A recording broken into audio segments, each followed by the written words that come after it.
Howdy! This week, Donald Trump announced a massive escalation in the war on global trade. Wednesday was Liberation Day, but I don't feel free. So, just how bad is the news for the global economy? Hey everyone, I'm Katherine Mangu-Ward, editor-in-chief of Reason, the magazine of free minds and free markets. And I am here with Peter Suderman, features editor at Reason. Hey Katherine, happy Liberation Day. Maybe not so happy. My fellow Americans, this is Liberation Day. Waiting for a long time. April 2nd, 2025 will forever be remembered as the day American industry was reborn, the day America's destiny was reclaimed, and the day that we began to make America wealthy again. We're going to make it wealthy, good and wealthy. For decades, our country has been looted, pillaged, raped, and plundered by nations near and far, both friend and foe alike. Peter, we like free trade, and yet I do not feel very free. How bad is the news? It's so bad. This is so much worse than I think even people who were expecting it to be pretty bad to be. Trump's tariffs are on something like 60 countries, and they're just kind of, there's a maximalist approach here that is also based on really dumb, really faulty, really bad math and statistics, and just a kind of generally dumb way of thinking about how other countries tariff us and do trade. Peter, I'm a lady, so math is hard for me, but I think it's also hard for maybe Donald Trump.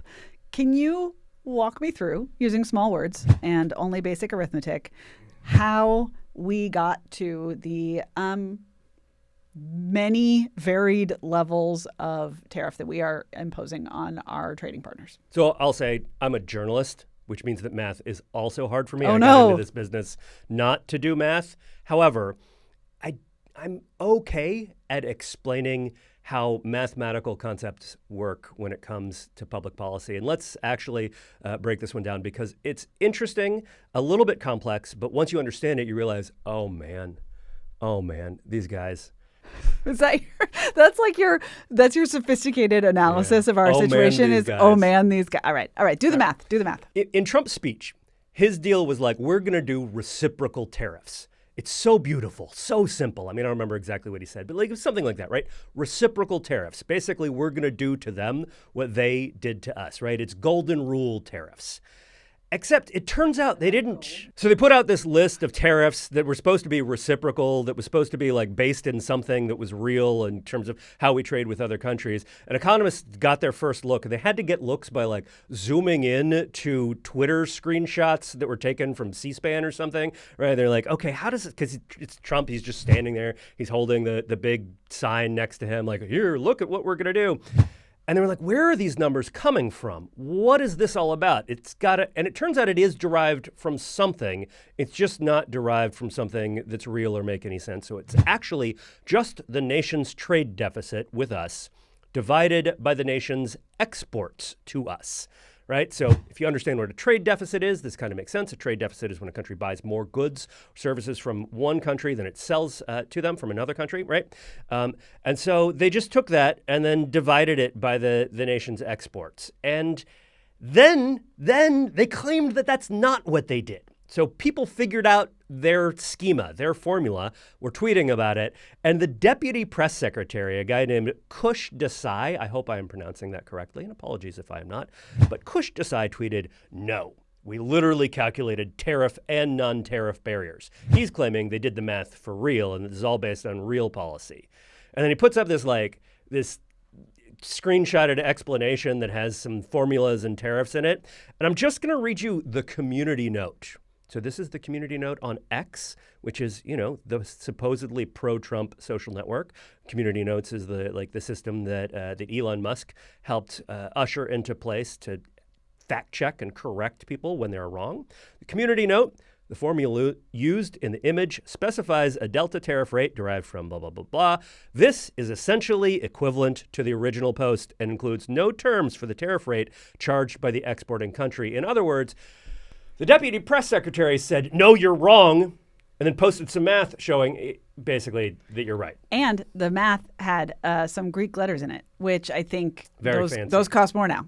Actually, those are more expensive if you go down and import the letters. get a Greek hero, right? Like it's going to cost you more. This is all sad. Okay, you mentioned trade deficits, and I want to return to one of my favorite things about Donald Trump, which is that he definitely does not understand what trade deficits are. He is confused about trade deficits. He has been for his entire public life, as far as I can tell. He thinks that our trade deficits maybe add up to our budget deficit. Definitely thinks that they contribute to the budget deficit in some way. But Peter, they don't, right? These are not the same thing. They're just not the same thing. Okay, so like I said, the trade deficit is when you have a gap between the amount of stuff you export to a country and the amount of stuff that country exports back to you. And that's what tariffs affect. The budget deficit is when the federal government, that is basically the people in Congress and to a lesser extent the executive branch, although it doesn't technically have the power of the purse, right? But that's when the federal government spends more money than it takes in taxes. So we hear all the time about the budget deficit, how it's out of control. It is. That is correct. Yeah, it's really bad. We complain about this at Reason all the time and have for decades. The budget deficit is when Congress spends $7 trillion in one of these insane 1,000-page budgets that they put together at the last minute. Okay, it's actually not all there. That's actually just the discretionary part. But when Congress is like, we're going to spend $7 trillion next year, but we're only going to raise, say, $4 or $5 trillion in taxes, and that's how you get a $2 or $3 trillion deficit. That's the budget deficit. It's the gap between how much the money the government brings in and how much it spends. You can just think about this in terms of household budget terms. Yes.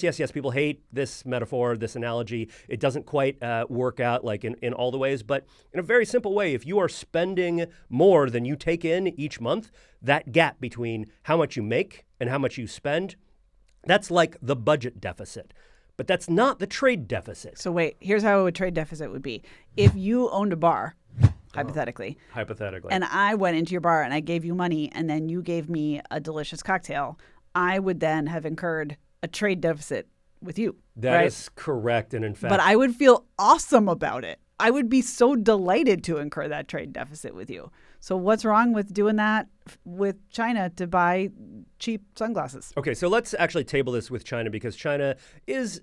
I think there are maybe some legitimate kind of national security concerns with China. I want cheap sunglasses. I also like cheap sunglasses. But like China is at least a little bit of a different case in the way that they present a kind of rival global power. But we have trade deficits with lots of countries, not just China.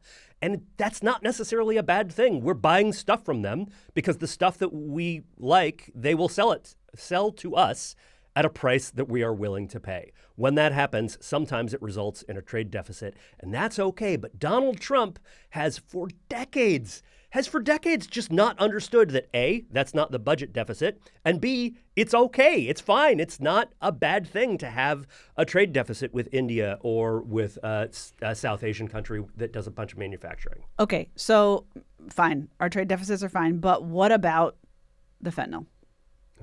And it's bad.